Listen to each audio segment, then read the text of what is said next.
Thank you, Sarah. And just to say thank you very much for the invite to join this conference. I've really enjoyed the other panels this afternoon and I've learned a lot, and I'll definitely be going back to watch some of the other YouTube videos from anything that I've missed this week. So I did introduce myself at the outset, but very quickly, I'm Emily Stewart. I'm the Head of Policy and EU Relations for Global Witness for the Transition Minerals Campaign, which is a reasonably new campaign for us. It's something that feels very true to a lot of the values of Global Witness, which looks at limiting the worst harms and injustices associated with climate change.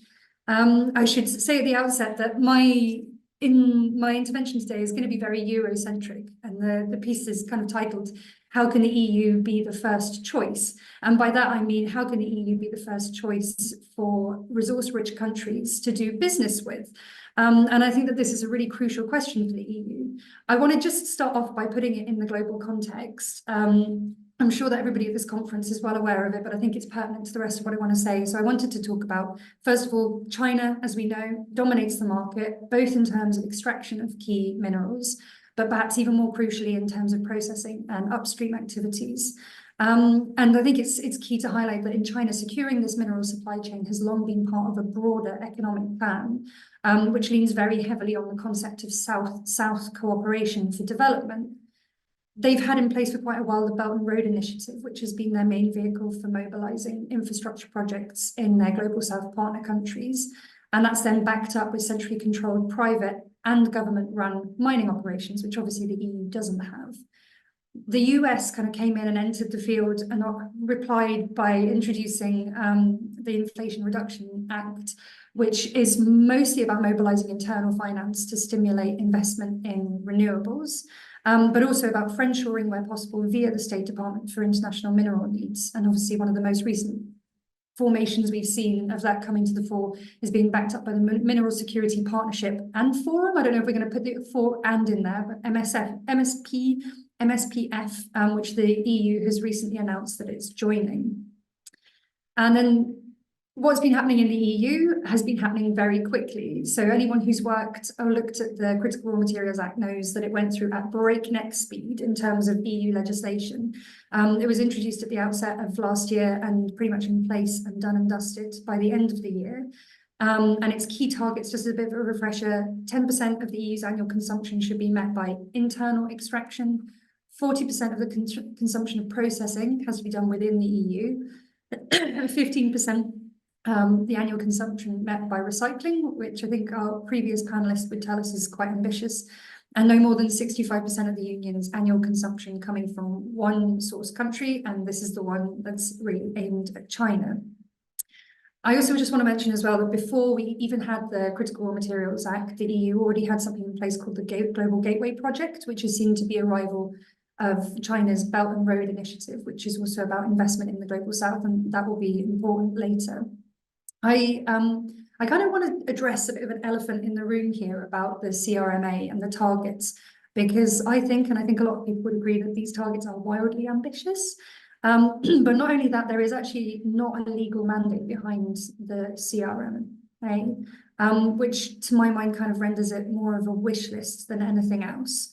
So if the EU is really serious about meeting these targets, then we know basically how it relates to resource-rich countries in the Global South is going to be a game changer. So what tools does the EU have at its disposal?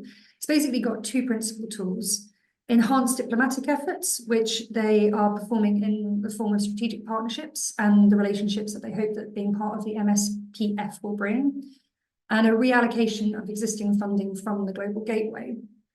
The strategic partnerships are basically aimed at securing supply for the EU from resource-rich countries, while also addressing the domestic needs in those countries for various things. It kind of covers an awful lot of ground there. They're supposed to identify joint projects and enhance the collaboration in research, in development, and also, namely, holding up high ESG standards. The strategic partnerships are accompanied by something called memorandums of understanding. The two things can kind of get squished together, but they're slightly distinct, and these are non-binding agreements. The idea of these being non-binding was supposed to make the whole process a lot less time-intensive, because then it didn't have to be checked by the European Commission or the Parliament and be voted on. They're tailor-made for each country. I should mention that that is not without its own controversy, because we've seen that the strategic partnerships and memorandums of understanding with Canada, for example, really focuses on the industrial and scientific exchange, while poorer countries could be seen as having much more of a sort of purely extractive aim. So ultimately, what the EU's aiming to do with this is to open new mines, right, across Europe and support private investment abroad to reduce their dependency on China. But there is one big problem. The Commission basically has no finance to finance these mineral ambitions. Within the EU, what they want to do is to make it easier for companies to raise money by designating certain mining projects as strategic. So we talked about the idea that we might be able to have permitting through in 10 years by designating them strategic projects, and let's see whether or not that actually happens. This may work within the EU, but it won't work with private companies who want to set up abroad, basically. The EU can't designate what's strategic in another country. It can't decide that for them. And this is where the Global Gateway is supposed to come in. So basically, the EU is taking something called the Team Europe approach, which is supposed to bring together various institutions like the member states, financial institutions, national development finance, to put 330 billion euros on the table.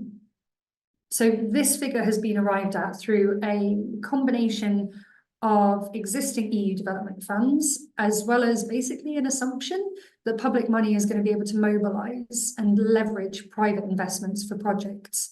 So what does this mean in practice is that a good chunk of the 330 billion is not actually sort of in the bank. It relies on the assumption that private finance is coming in. And I just want to put this into context that last year, the US, Japan, Canada, and Australia have all announced critical minerals funds ranging from between $788 million to $8.5 billion.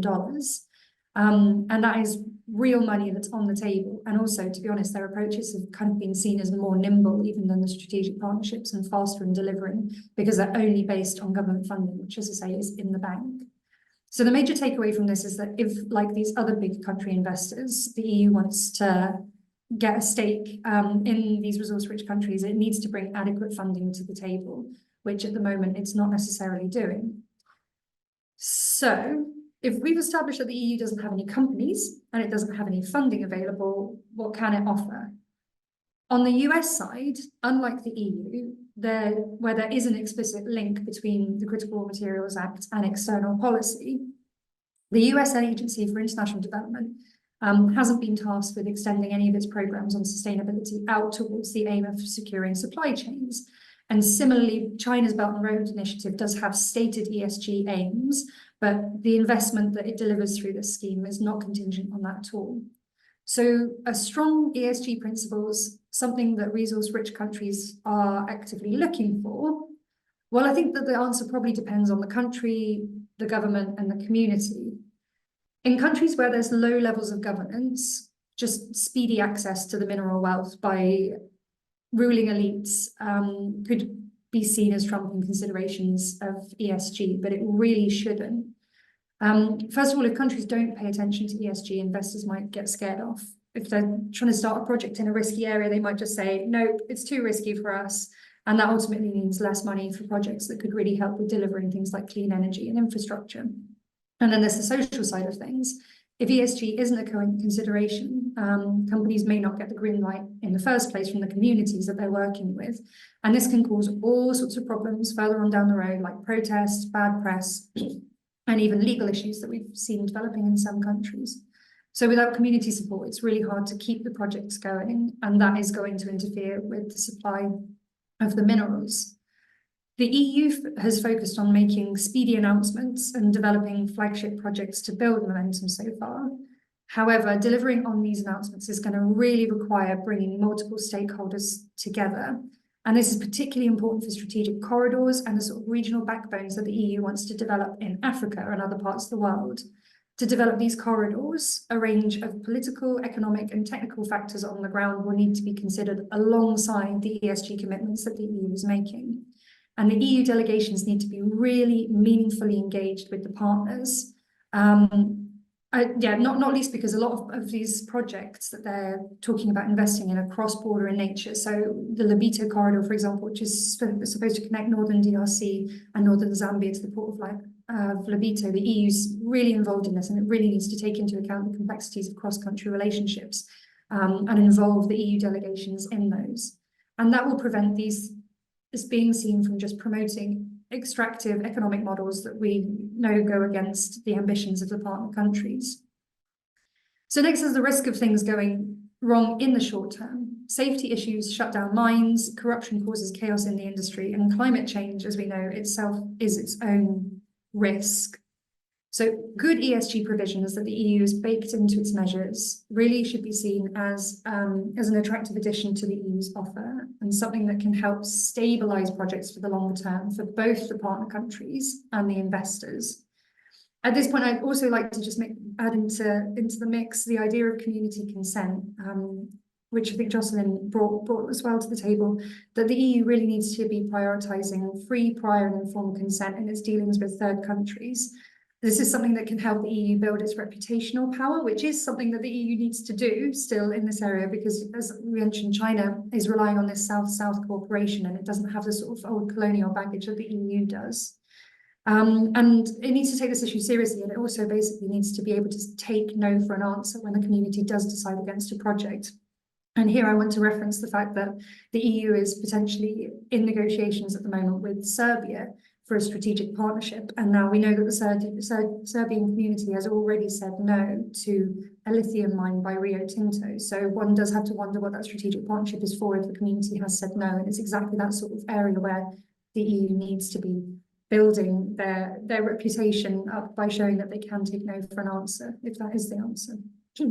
So I want to touch on here about the value chain. I think we've talked a bit about how this looks for communities already, but if we really want to want that security of supply that the EU is looking for and being first pick as a partner, what the EU can be offering much more of is onshoring the value chain and benefit sharing.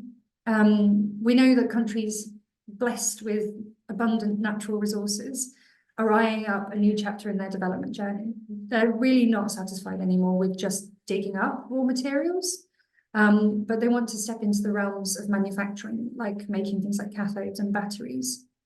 Why should the EU get involved in this? So by helping resource-rich nations build up their industrial capabilities and shifting from just exporting rocks to value-added commodities, the EU can first of all position itself as a valuable partner with a good reputation, and also equally important, play a part in the global transition to cleaner tech and net zero, which they have signed up to do under Paris Agreement. So take Africa, for example. The International Energy Agency sees a lot of potential there for countries to step up their game in the value chain, particularly if they get the right investments and training. And ultimately, by getting into processing and manufacturing, countries in Africa could massively boost their economies and reduce their dependence on just exporting raw materials, which at the moment, generally speaking, is how the relationship with China looks. I think really key to the discussion around value addition for resource-rich countries is the ambitions of the EU itself. So as we know, a huge part of the EU's Green Deal is the promise to bring green jobs back home. In particular, the upstream parts that happen with minerals afterwards. And that is true, but even if they do manage to do that, to some extent, they still need a really big chunk of their supplies from the global market. Remember that 65% target that's supposed to be moving us away from China. And right now, it's in Europe's interest to help diversify the sources by supporting the other nations to move up the value chain. Not every country is going to be able to pull off this kind of transformation, and it depends on a variety of factors like infrastructure, feasibility, and local conditions. But the EU can help with these issues via global gateway money, further investment, and where there's a good fit, where there's cost advantages or existing expertise, it's absolutely worth exploring to see whether this can be done. And ultimately, the key is to make sure that these new ventures are sustainable and profitable, not just for the short term, but for the long haul. And this means leveraging existing strengths and resources, making smart investments that benefit everyone involved and deliver added value and benefit sharing for communities. So we've talked a lot about investment. And now I really want to talk about the role of business, because I know that this conference invites people from all across the chain, and I'm really pleased to be able to talk to people about business as well here. So when it comes to turning the raw materials into valuable products, government support alone is not going to cut it. Companies need to be on board, and they need to be on board with an EU vision that is centering ESG.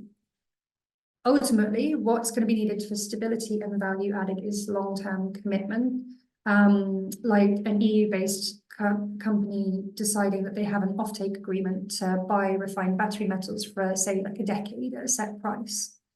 The EU also really needs the expertise and technology of mining and manufacturers to make the strategic partnerships actually deliver on the ground. Luckily, Europe is home to many competitive countries in clean tech manufacturing, and being able to get those involved early on is going to be one of our biggest strengths. So the European Commission and EU member states have a crucial task: securing company engagement and making joint projects and agreements a core part of our partnerships. This is especially important for meeting our goals under the Critical Materials Act. But also, just like Europeans, people in resource-rich countries also want clean water, clean air, and good working conditions. And we have got a pretty good pedigree in terms of upholding high social and environmental standards, and we should ensure that our partners are meeting these same standards. So while our laws don't apply outside of the EU can set a market benchmark about what we're allowed to be sold on our market, and we can collaborate with businesses and governments willing to adopt responsible practices. And this doesn't only help our companies scale up their battery and renewable manufacturing, but also helps meet the growing demand for sustainably sourced materials. Basically, investing in responsible practices with our companies is going to be key to our success. So we're known for our stringent laws in the EU and our standards from chemicals to water quality, and we are stepping up our game in laws that require companies to do really thorough due diligence on their supply chains, as we've seen with the recent CSDDD. These rules apply to any company doing business in our market, regardless of where they're based, so potentially a bit of a game changer. Ultimately, though, to get industry going like manufacturing, we need technology transfer. Companies are going to need to get used to the idea of sharing their knowledge and their skills with local workers so that we can create lasting benefits that go way beyond individual projects. This includes training programs and partnerships with local educational institutions. We know that hiring local staff not only boosts the economy, but also factors a sense of ownership over resources. Our free trade agreements already include provisions for hiring local workers, and the strategic partnerships that we have give us the chance to actually put this in place.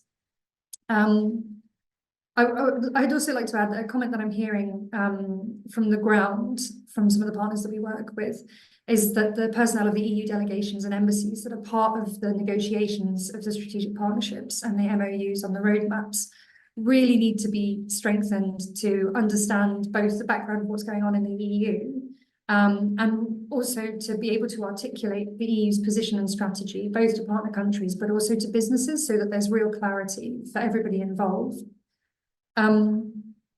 Yeah, I think I'm drawing close to my time, so I'm going to wrap up here with a bit of a summary of the main points that I think the EU should be looking at. Is basically more funding and much clearer pathways to investment. So show us the money, keeping true to our principles on high ESG standards and keeping true to what is included in the CRMA and going beyond what's in the CRMA on ESG standards, really robust FPIC procedures, and also listening to the right to say no, true benefit sharing for resource-rich countries, collaboration with business, and again, that level of clarity, and tech transfer that makes these schemes have longevity and embeds sustainability of our projects across the supply chain. Thanks very much. Emily, absolutely brilliant. Thank you so much from all of us here. Big round of applause for Emily, everyone. And I like that whole finishing point there of show me the money, but you had me at dialogue, something like that. One question, and there's a whole load of chatter that's going on, by the way, behind the scenes, Emily. So thank you so much for this. Just in terms of the ESG side, now you mentioned things like actually get FPIC to be a reality, etc. So that free, prior, and informed consent. Have you got any other really practical, tangible aspects of that environment, social governance or sustainability, however people want to define it, that you would really expect to see? I mean, I don't think we need to reinvent the wheel. There's Yeah. actually, for a start, there's, as I think we all know, a huge amount of organisations out there at the moment who are setting standards and benchmarks and all kinds of things. And it's not always incredibly clear for people which ESG standards they ought to be following. And just within the EU, we have the ESG standards that were set up by the CRMA, and there's a different set of ESG standards that have been set up as part of joining the MSPF. So for me, it's about having a race to the top. Again, I don't think we need to reinvent the wheel. I think we know what we need in terms of ESG standards. It's not rocket science. Basically, if there's going to be real value addition, then we need to make sure that whatever project gets the go-ahead for mining leaves the environment intact for the next generation, because it's not just about having, you know, jobs and money for the people who are there now, but also for the future. So maybe that would be the one aspect where I would go further, is that we need to encompass in our idea of what value creation is, that ESG is for not just the current living generation, but all of the future generations that need to live on this planet. And that's not necessarily just for the environmental impacts in the time for a mine, but also thinking about whether or not a mining project has the potential to, you know, if it's underneath, let's say, an old growth forest, is the tech that's going to be built with the minerals that come from that mine going to knock as much CO2 out of the atmosphere as the old growth forest was sequestering in the first place? So I think that we need to make sure that we don't kind of have spillover effects from our policy where we're moving a little quickly. So that's what I would do. I would enhance the ESG to kind of encompass future considerations. Fantastic. Thank you so much, Emily. That was brilliant. I'd like to lead everybody in another round of applause and say thank you very much for joining us. Thank you very much, Emily.